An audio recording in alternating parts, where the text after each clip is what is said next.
Timmerman from Robin Carhart-Harris's lab at Imperial. Chris probably has the coolest PhD that I've ever come across, giving people intravenous dimethyltryptamine and then measuring their brain. And that is what he's going to tell us about today. So you join me in giving him a warm welcome.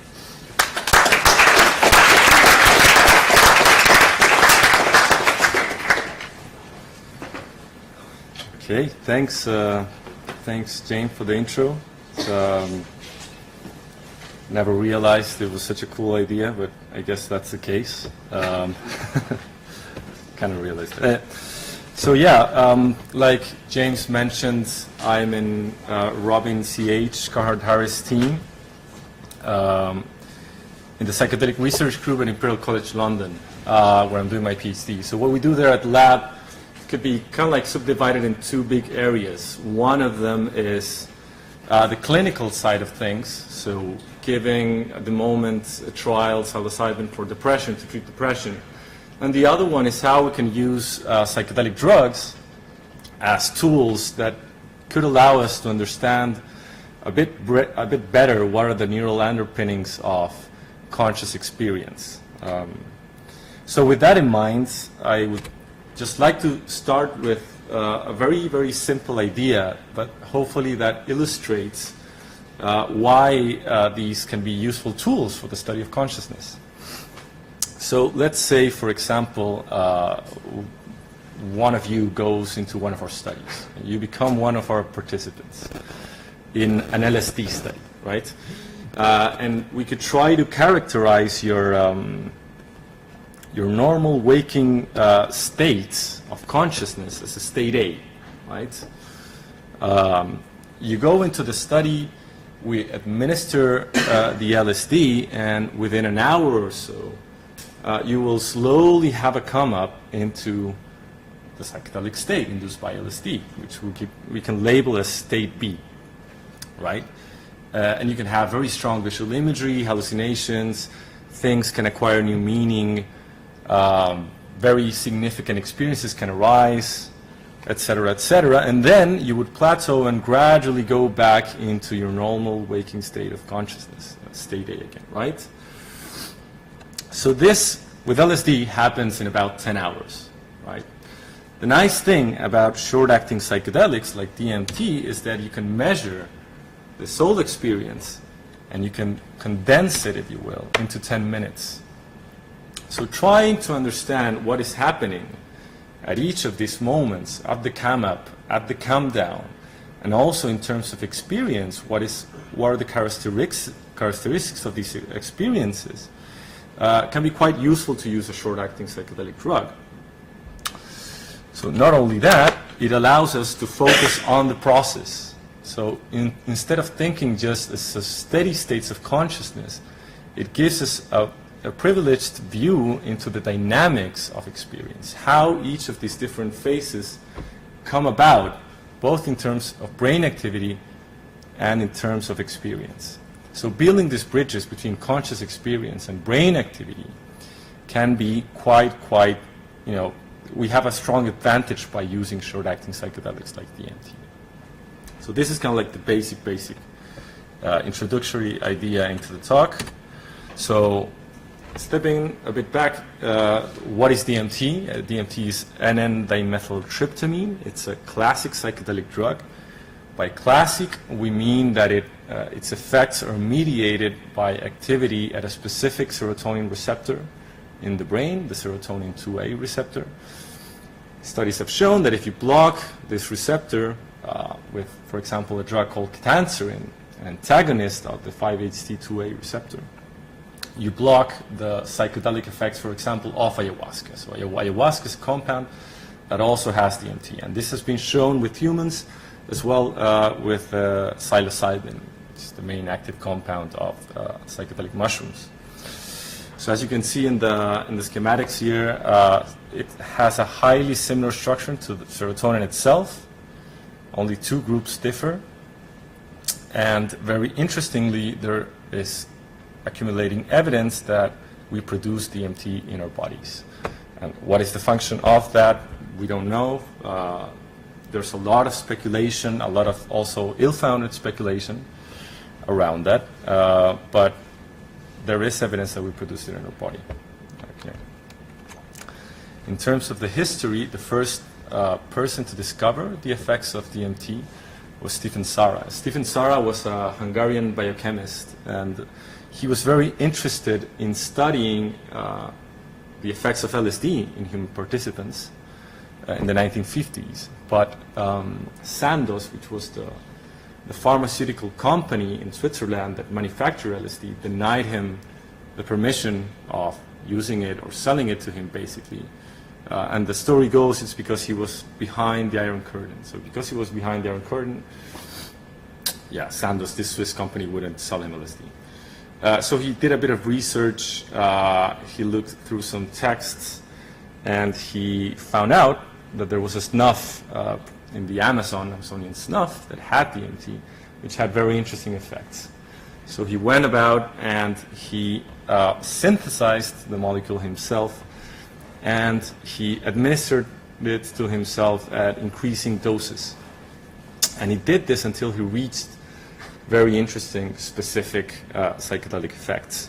And then he went on and he did several studies with patient populations and human health participants. And he described the effects of DMT pretty well at the moment. And we'll go into those effects in a bit as well. The second research endeavor that I think is worth mentioning is the human research conducted by Rick Strassman.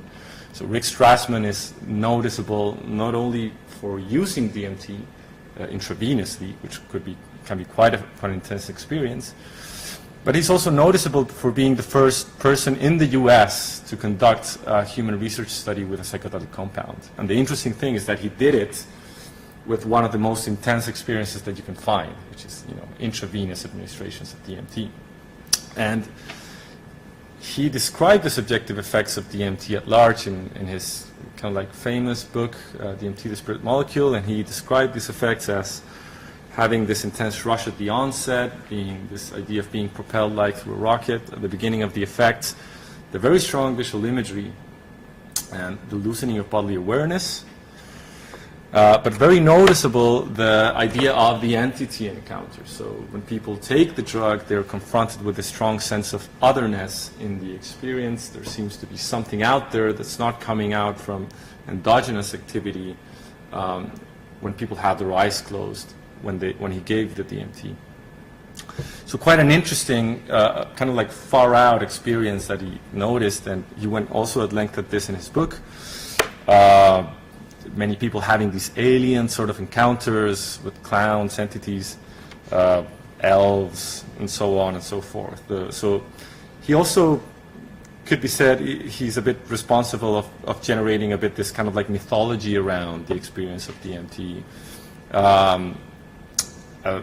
together with Terence McKenna in the 1990s.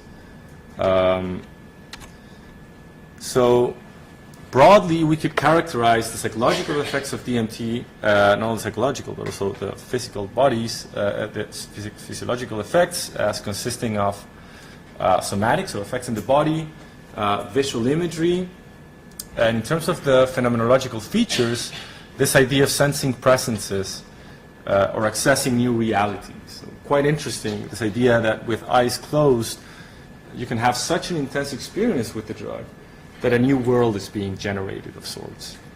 So this is very interesting in terms of neuroscience, because you're presented with a scenario, with a drug, with a tool, if you will, that is able to induce strong and dynamic shifts in experience.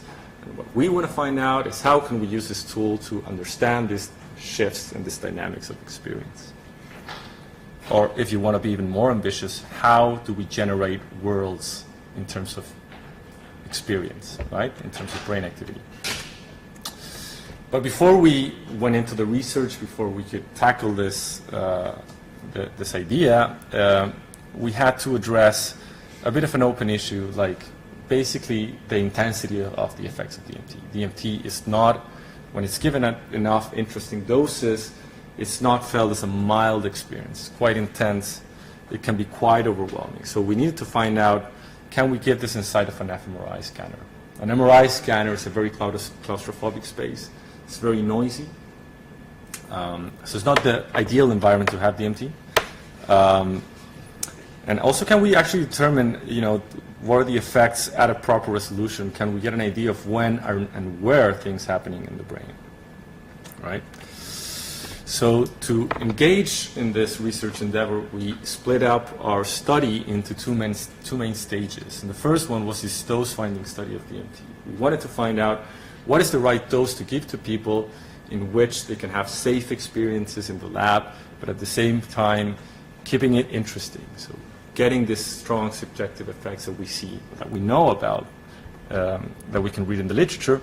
And the second stage is properly determining what are the effects in brain activity with a proper spatial resolution. Spatial resolution means where are things happening in the brain and when are things happening in the brain. So a nice temporal resolution, right? And you can do this, or you can try to tackle this by using many neuroimaging modalities at the same time, right? So today I'm mainly going to speak about the first stage, that we have the results, and we are now also in the process of moving on to the second stage, collecting data for that.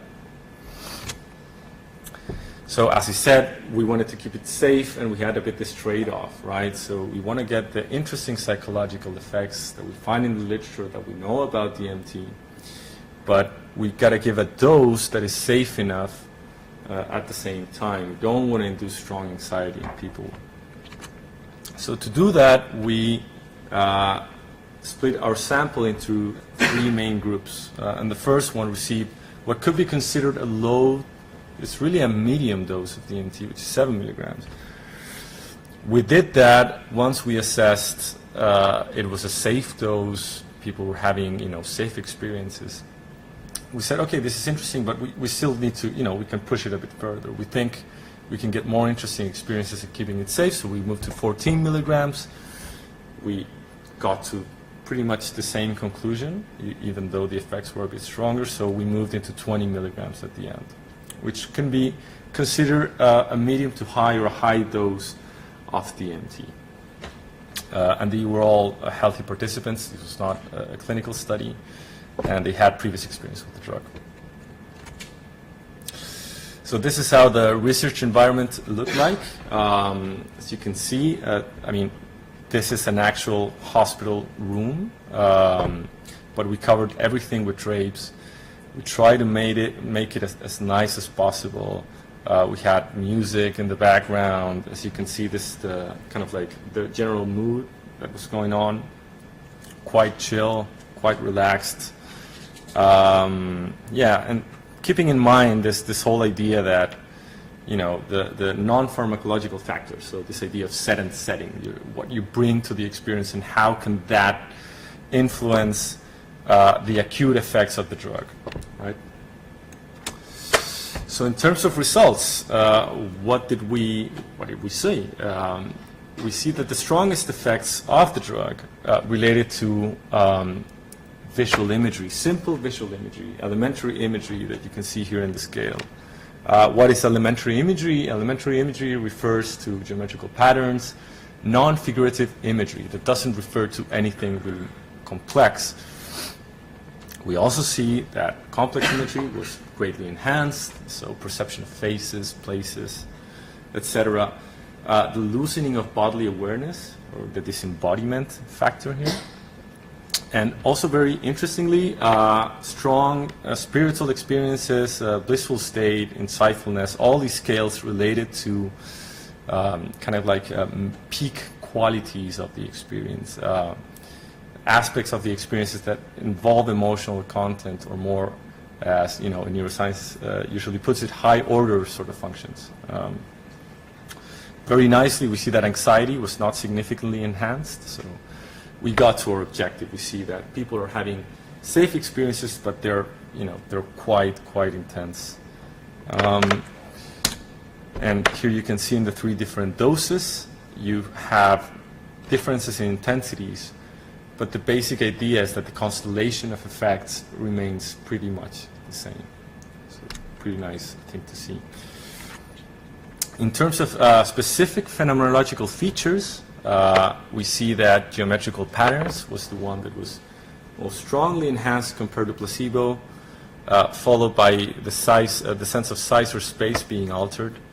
The experience of elaborate or complex visual imagery, also the item, I experienced a different reality or dimension, unusual bodily sensations or bodily effects, disintegration of sense of self or ego, and this item here that we included, which is I experienced the presence of another sentient life form. So these entity encounters, we had them in our lab as well, which is also one of the things that we wanted to get at. So we conducted interviews right after the effects subsided of the drug. We took this and we ran a first pass analysis.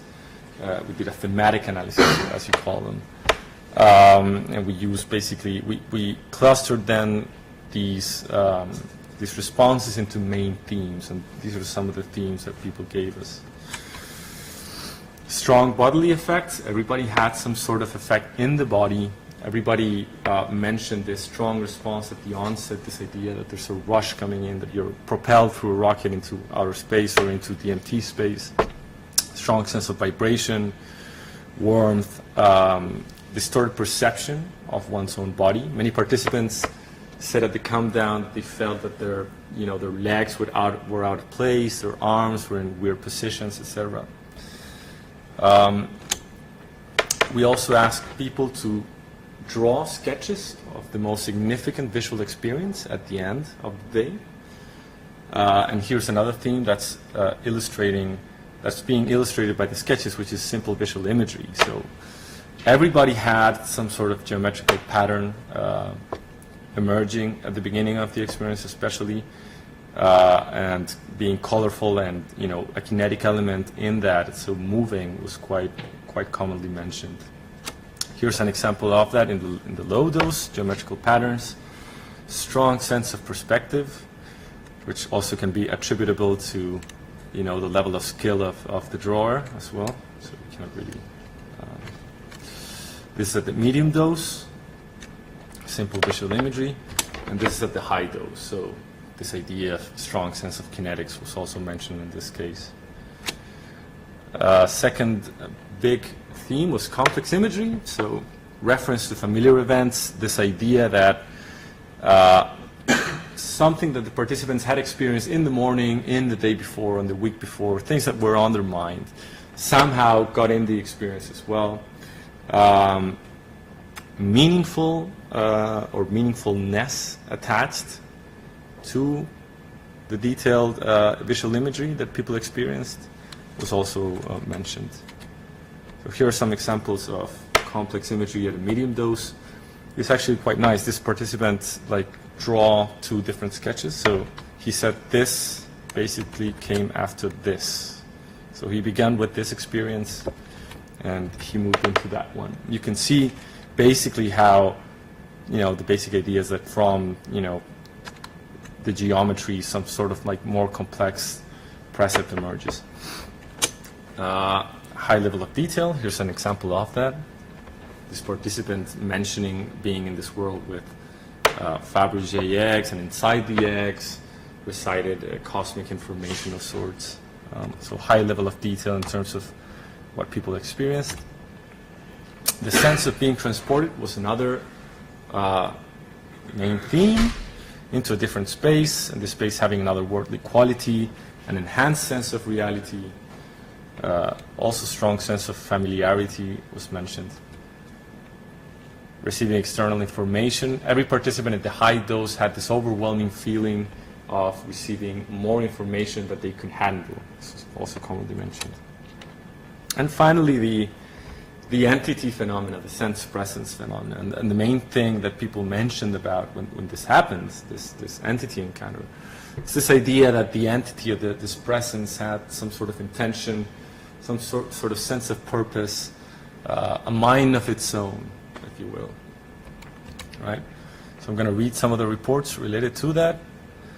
It was like traveling towards an eye, but a very benign eye, like some sort of bubble eye with geometric action going on, and I had this brief sense of being drawn towards it and being quite conscious. It was challenging, but at the same time it felt like quite comfortable loss of control, kind of giving yourself over to something else. I was then being shown a blackboard, and there are these sort of entities saying, have a look at this, have a look at this. And it felt like a playpen where I'm being watched. I also see hieroglyphic language very much in the center of my vision. So the idea of communication somehow, even though it is cryptic in this example here. And finally, there were beings that wouldn't allow me to trespass, putting a lot of pressure for me to stay on this side. And there were shadows of presences taking care of me, as if I had had an accident, moving at great speed around me and chanting, waving their hands. They were putting their hands on me as if they were healing me. So quite interesting, this idea of like a strong encounter with an entity, and quite resonant with the idea of near-death experiences. So this has been, since the 80s, this idea has been floating around that the DMT experience resembles some of the phenomenology of the near-death experience. So patients experiencing cardiac arrest, having very, very strong experiences that supposedly happen, or that they recollect happen after they're about to die or something like that. So we had a near-death experience questionnaire. We used it in our study, and we see that most participants score above the threshold of a full-blown near-death experience. So it's an interesting similarity in terms of the phenomenology, and we're looking a bit more into this. My personal position is that there are certainly differences between the experiences, but there are also quite strong features that are quite similar, and this is quite a striking thing. So we will get a bit more into this in the future. We also assessed how mood changed 1 week after the experience. So we used depression questionnaires, the QIDS, which is kind of like a typical one. And we see that there are significant increases 1 week after the baseline measure and compared to placebo as well. Bear in mind, like, strong caveat regarding these results, these are all very healthy participants. These are very low scores in the scale. We also see significant reductions in the personality trait neuroticism.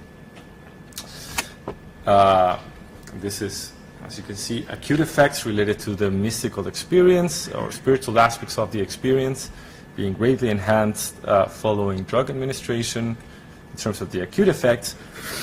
The interesting thing is that we see that these scores correlate with the reductions in the depression scores, which is quite consistent with what the Johns Hopkins team has found in their psilocybin research for distress related to life-threatening disease, and also in smoking addiction.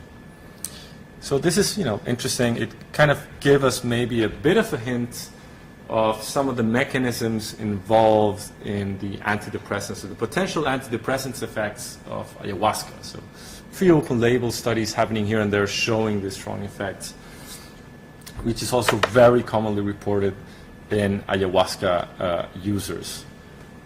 So it's an interesting one because, usually the ayahuasca experience is one that it is, if you will, from a scientific point of view, confounded by the fact that it's happening in a rite, it's happening in a very complex environment.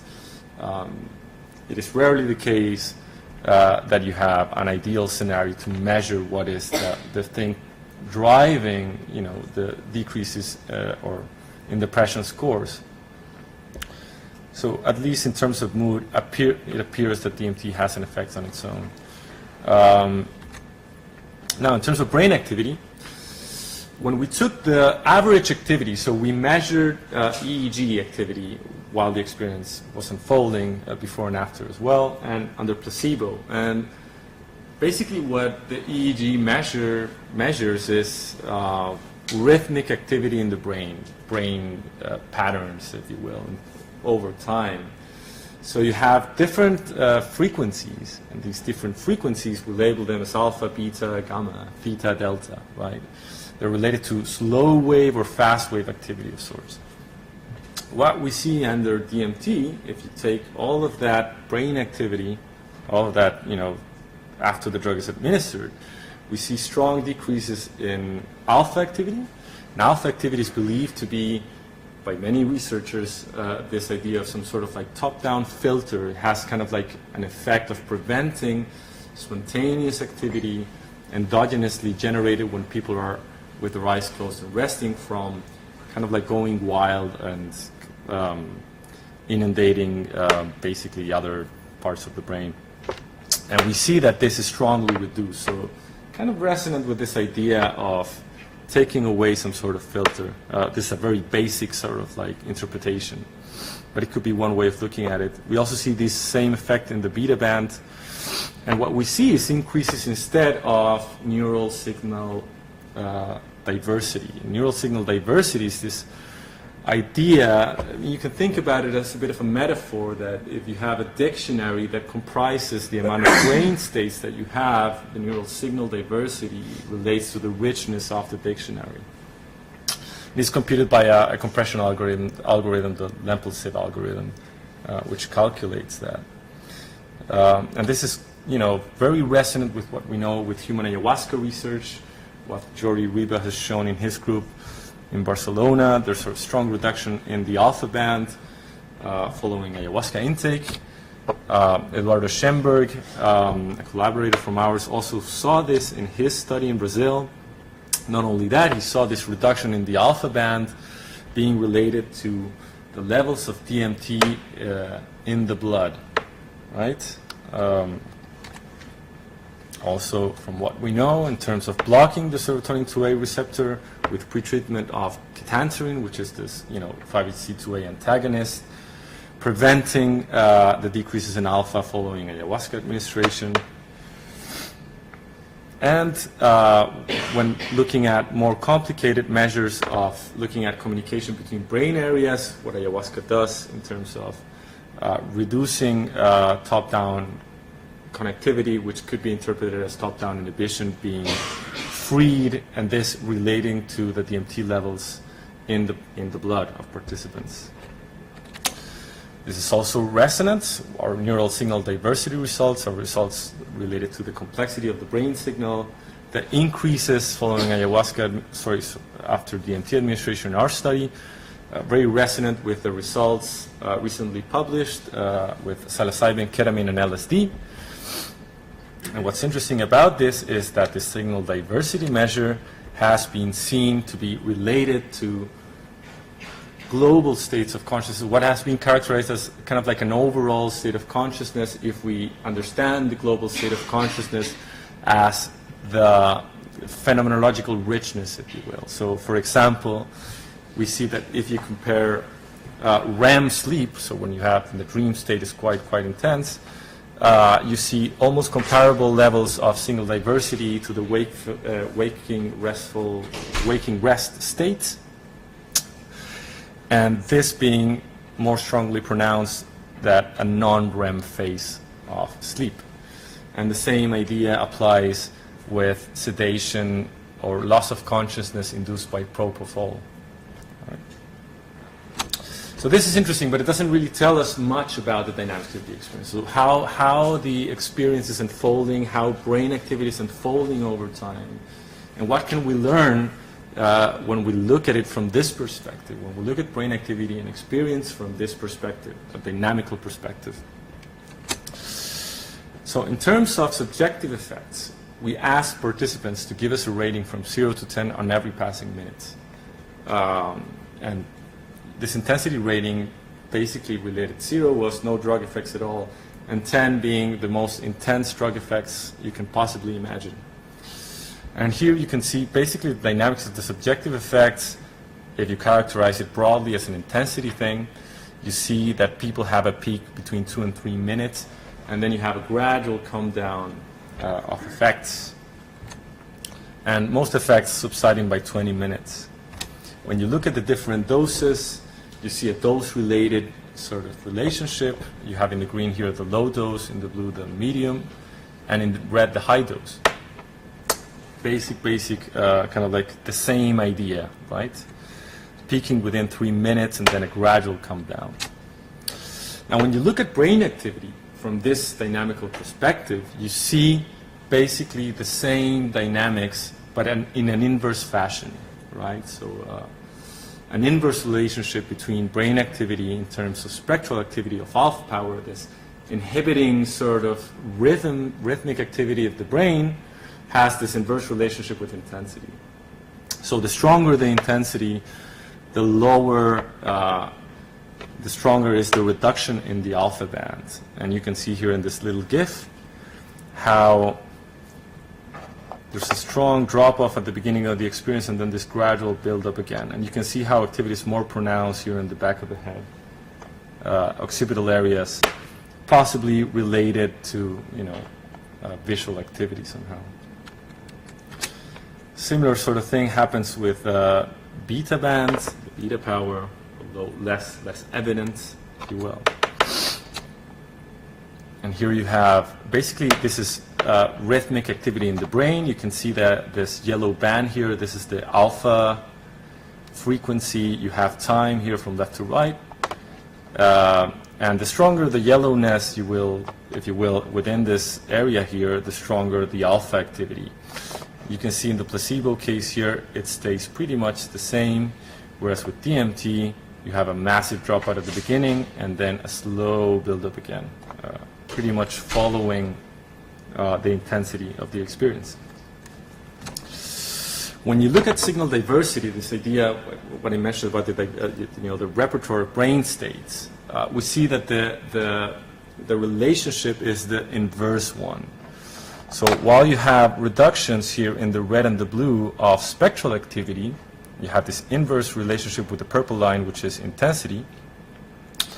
You see with signal diversity that it has a positive relationship.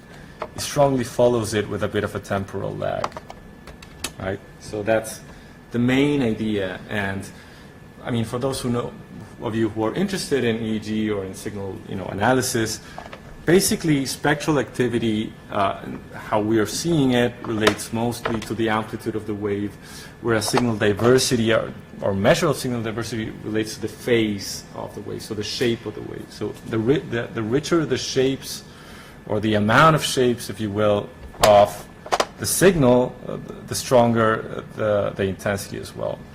And we see that it survives pretty much at the back of the head, this positive relationship, possibly relating to the visual experience. So this is in terms of brain activity. Now, in terms of qualitative aspects of the experience, we also wanted to go beyond the usual sort of interviews.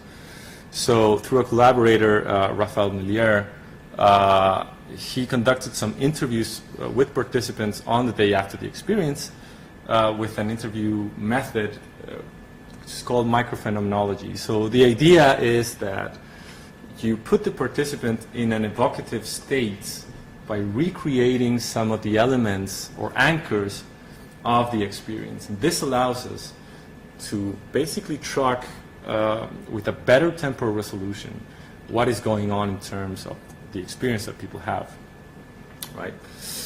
So this temporal mapping of the experience was what we wanted to get with this microphenomenological method.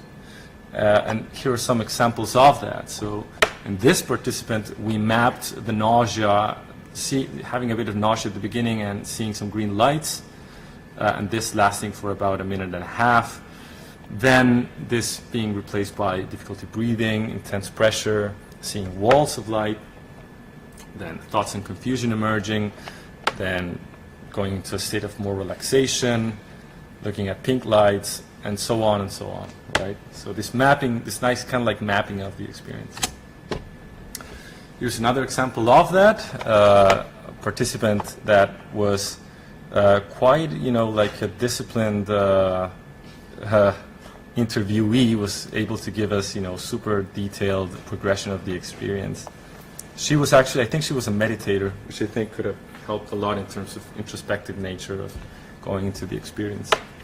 So starting with visual shapes, the sense of being propelled into another dimension, seeing a black background with white grid, yellow shapes, silhouette of an African doll, and so on and so on.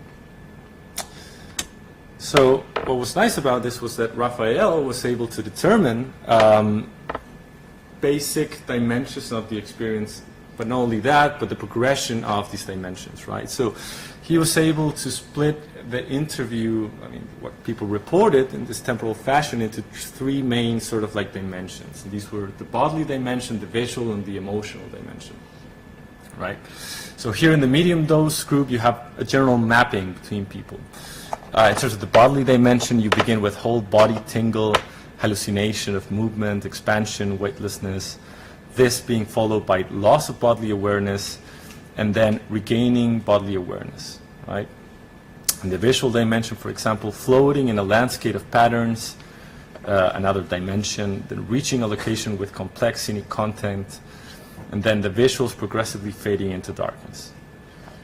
And very interestingly, later on the experience, after the most stronger kind of like sensorial effects faded out, this emotional or metacognitive dimension starts appearing. So thoughts related to the processing of the experience with overwhelming emotions of emotions and feelings of gratitude, right? And a very similar thing we see in the high dose. So what is interesting is this kind of like idea that people feel so immersed in the experience when it's happening, there's a bit of like a lack of becoming aware that this is happening. This only happens after the strong effects start subsiding, which is basically when this green area starts emerging. So, brief summary, we see dynamic effects in experience consisting of proprioceptive, somatic, and visual effects. We see relative commonalities in the experience, a bit related to this kind of like the DMT myth that, you know, everybody goes to the same place. We see that although that was not necessarily true across our participants, for example, everybody sees geometries, for example. So it's a quite interesting thing. We see some of these hallmark effects reproduced in an experimental setting, in a controlled environment, this bodily rush, the sense presence phenomena, and near-death experience phenomenological features. We see that the main effect in terms of spectral activity is this reductions in the alpha and the beta bands, while we have increases in signal diversity measures. And we had a first approach of mapping the dynamic of both subjective effects and brain activity at the same time. Some of the limitations of the study, we see some dose-related differences. I mean, basically we gave different doses to different people, which probably added some noise to our results. Many participants told us after the experience that because we asked intensity ratings on every passing minute, we were kind of like bringing them back to the laboratory setting. So we interrupted a bit this immersive idea, you know, that you can really go deep into the DMT space, if you will. There's a limitation that, you know, I'm quite happy to, you know, live with. I think what we got with the intensity ratings was so interesting. And finally, the specificity of psychedelic effects in terms of brain activity. Here you have how heart rate increases following the DMT is administered, and how the intensity of the experience is reported after DMT is administered. So basically very, very similar dynamics, which really put a bit of like emphasis on how the psychological dimension of the experience is closely, you know, married to bodily effects. And then you can start, you know, speculating about mind-body sort of like relationship stuff, but it's, you know, quite an interesting thing here. So what do we want to do now? Basically, is this, we have a simultaneous fMRI EEG study, so we're going to have a higher precision of understanding where are things happening in the brain, not only brain rhythmic activity, but also the location of those rhythms, which will hopefully enable us to capture better the dynamics of experience and brain activity, and not only that, but also doing, you know, enhancing the way that we marry brain activity and experience. Quite resonant with the idea of neurophenomenology. And what is the main idea behind this kind of like neurophenomenological program is that when looking at brain activity, we need to constrain the way that we look at it by looking at experience. It's very difficult to interpret brain activity in the right way. It's a bit of a mess in the field of neuroscience regarding that at the moment. So one way that we can try to address this problem is generating this marriage between experience as well. So putting constraints through experience. And at the same time, because experience is a very variable thing that suffers from a lot of limitations on its own, we also need to constrain the way that we view experience through brain activity. And this is kind of like what we're trying to approach with initial analysis. Some interesting ideas could be, for example, dissociating this initial part related to sensory stuff with a later part related to more high-order metacognitive, emotional dimensions of the experience. And yeah, with that, I'd just like to acknowledge everybody that was involved in the study. My supervisors, Robin Carter-Harris and David Nutt at the Department of Psychiatry, as well as Rob Leach within the Cognitive Neuroscience Department at Imperial College London. All of my collaborators, Leo Rosemond, Williams, Rafael Mudier, the medical team involved in the study as well, and Amanda Fielding for her support and contribution to this study. And that's it. Thank you very much.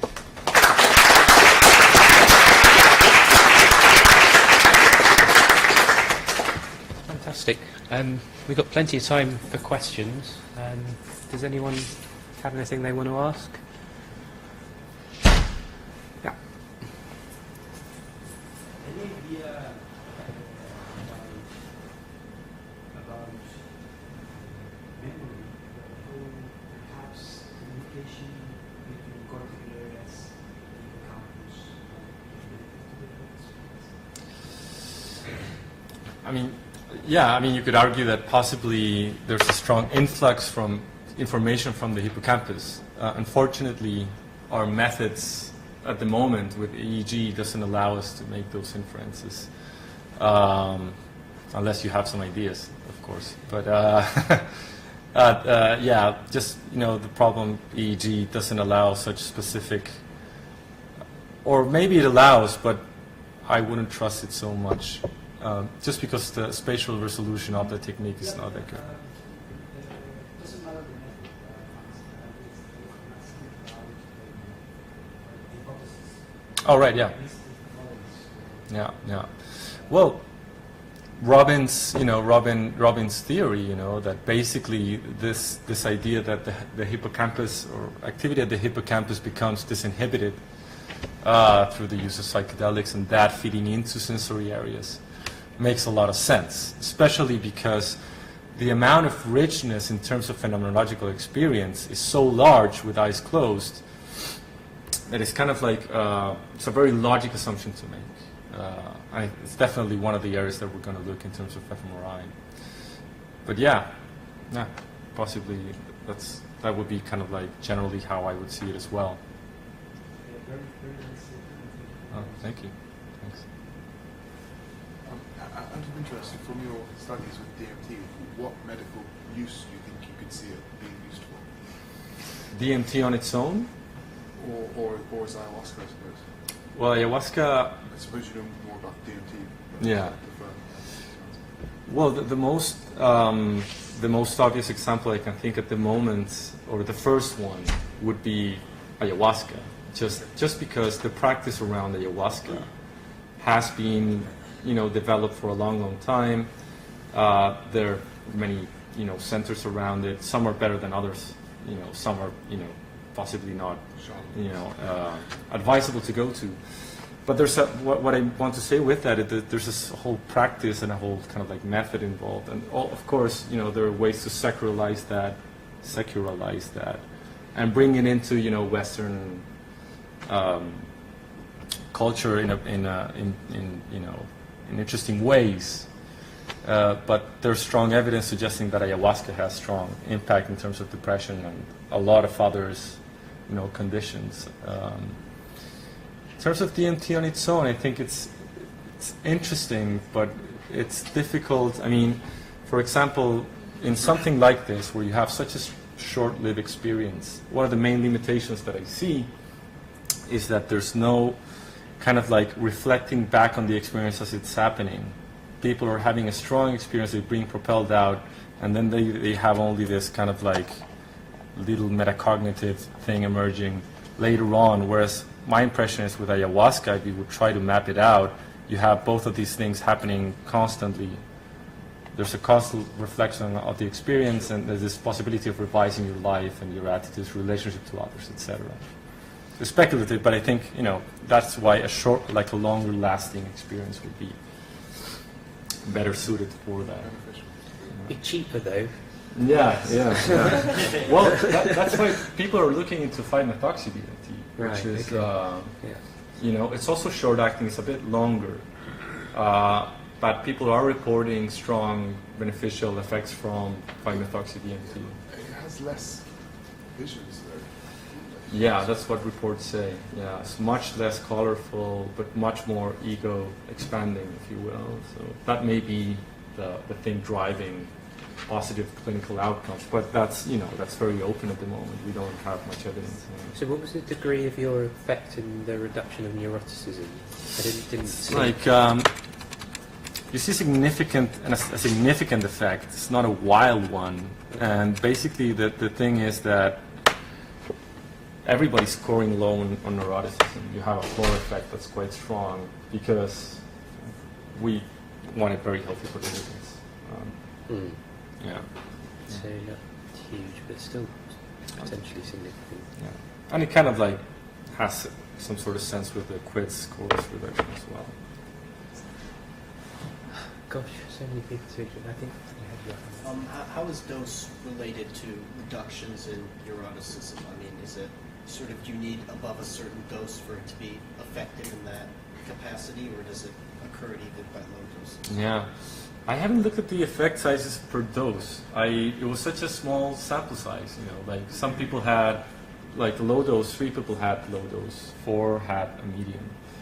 So drawing strong inferences from such a small sample size, I haven't really wanted to get into that, but it's something to look into. Possibly there's a sweet spot somewhere around there. I mean, if you push the dose too strong, possibly people are going to have just scary experiences. And as we kind of are seeing with other psychedelic studies, it's the acute experience which mediates the long-term outcomes. Yeah, chap in the hat. Thank you for the wonderful presentation. My question is, how many times have you had psychedelic experiences, and what motivated you to do this research against DMT? Well, like, I'd rather not talk about any sort of experience. Just because I think it drives a bit the attention away from the work. Not that I think experiences are very valuable, and that's why we go into them, which with the amount of detail that I'm showing here. But I would rather not discuss any sort of like personal stuff here. But Maybe afterwards. maybe afterwards. Yeah. Yeah. When it's not being recorded. John, yeah. My question really follows on from Ralph's question earlier, which is that you said that ayahuasca might be a better option than DMT in terms of improving compassion scores or whatever. Do you know what the effect sizes are like with ayahuasca? Have there been good studies? There's one open label study and one control one, which you can find, like, you know, by archive. Like, you can find the paper by the team in Natal. Do you know the names? Yeah, I've got. I can Browse. show you this Dos Santos and. Yeah, Dos Santos, Rafael Dos Santos. Yeah. So the problem with that one is that they only measured one day after, for some reason. Right. Yeah. So we don't They know. So weren't. They it's- weren't great studies. Yeah. Yeah. But start. I think they were a bit constrained by the fact that people had to, you know, they couldn't be denied of going back to the medication, so they had no way of controlling that. But yeah, that's the first approach. Oh God, used to be. Yes. How well did people remember their experiences, and do you think there's any limitation caused by people forgetting key aspects of it? Yeah, I think generally people remembered them quite well. I think this thing of pulling them back on the intensity ratings, while not making it as ecological as you would hope for if you're trying to map out the DMT experience. It helped them also regaining some sort of coordinates in terms of what was coming before and after. And whereas there's always the risk of somebody filling in the gaps of their experience, I would say generally people could remember it quite well. And I think it's also dose related. I think when you go like higher up in the dose, like Strassman entity aliens being operated in a table sort of dose, I think that's where people start forgetting a bit more. In DMT, there's this notion quite often of breaking through, and I was just curious if any of the dosage groups had that actually broke through, or if you didn't administer enough for that to occur. Yeah. The thing about the breakthrough thing, I think it's a very variable way that people use that. For example, Strassman say that 14 milligrams is the breakthrough. We use that as our medium dose. Like, let's check very fast. So yeah, that blue thing, according to Strassman, is the breakthrough. But if you go on online reports and you read Arrowhead stuff, some people say, no, that's not a breakthrough. What a breakthrough is like really going into, alien stuff. And I don't know. I think it's not a clean concept, the breakthrough idea. Is there any sense that, because one of the things that people most often report is the sense of another. Yeah. And I wonder if it correlates with the dissolution of the ego, with the sense of the self sort of dissolving. I tried to run that correlation, didn't find anything. Okay. I also had a bit but the interesting thing with DMT, or I think it's possibly related to the fact that it's so short. People don't lose the sense of thinking that well. I mean, they're quite there a bit. Yeah. Like observing. The observer is not lost in the observed. No, if you completely lost your ego, how would you report it? Yeah. I mean, yeah, people say that, but but it still happens. I mean, it's a complicated.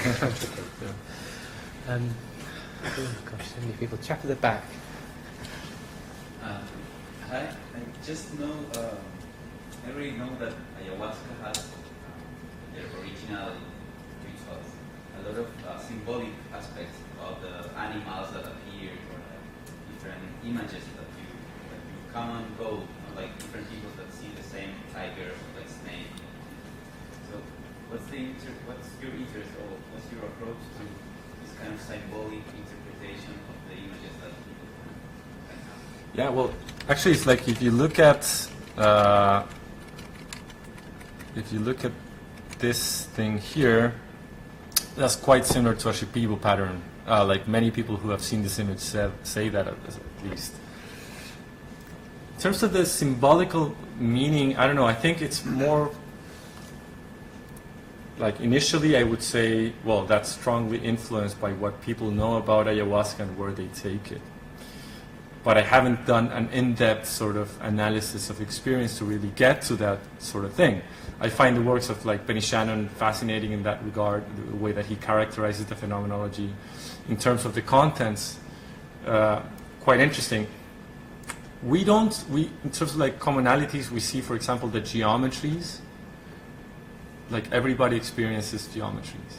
And these somehow may lead to the speculation that what's happening in terms of geometrical perception somehow relates to the intrinsic structure of the brain. And people have very interesting theories around that.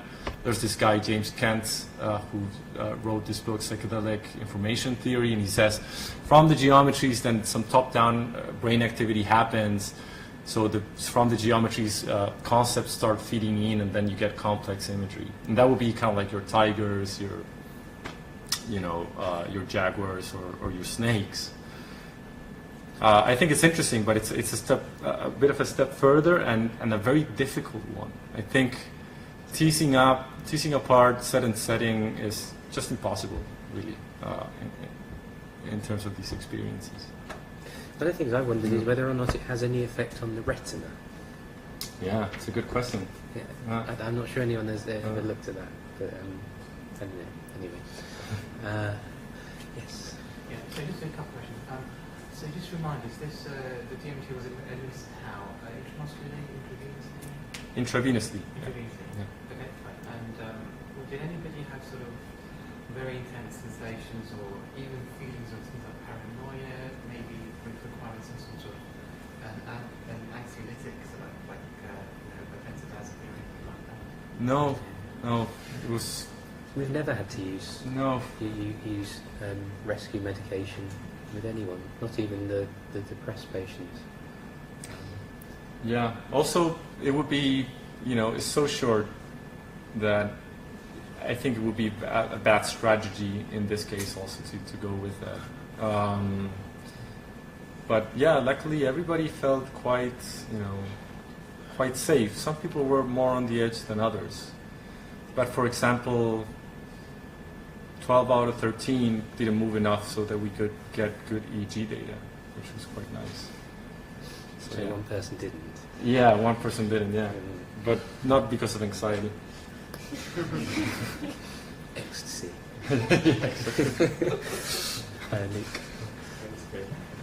Really methodological question. When you're kind of recording the EEG data, with kind of eyes closed, eyes open, yeah. Do you account for that in the analysis, or how is? Eyes closed, yeah. People had an eye mask on as well. And then we quantified the amount of times that they opened it. They remembered opening their eyes. So we try to control it as much as possible. But it was, eyes closed. What happened after the brain scans? Did they ask to do the drawing first, or did you sort of kind of chat with them first, ask questions? How did it? Like the progression of the things. So they got in, we gave them the DMT after they were comfortable, and we had everything ready. They got off. They answered some questionnaires. We did an interview. They answered more questionnaires. And then at the end, when they were ready to go, just before, they did the sketches. Yeah. And then on the day after, they got interviewed in this advanced method where you map out, qualitative aspects temporarily. I always wondered about the pragmatics of putting an EEG hat on someone in an fMRI scanner. Yeah.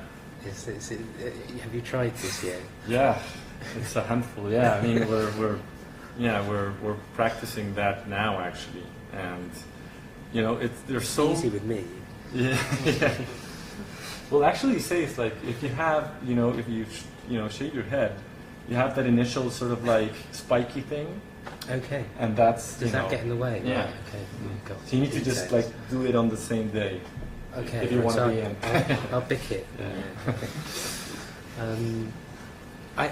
I wonder if because we've been going for an hour and you're probably quite tired now, but we will go to the pub now, to the Phoenix, just by Denmark Hill Station. So if you want to join us, Chris, are you happy to come? Yeah. Great. I'll buy you a drink, some dinner. Come and join us and ask more questions. But you join me in thanking Chris very much for giving us a fantastic talk.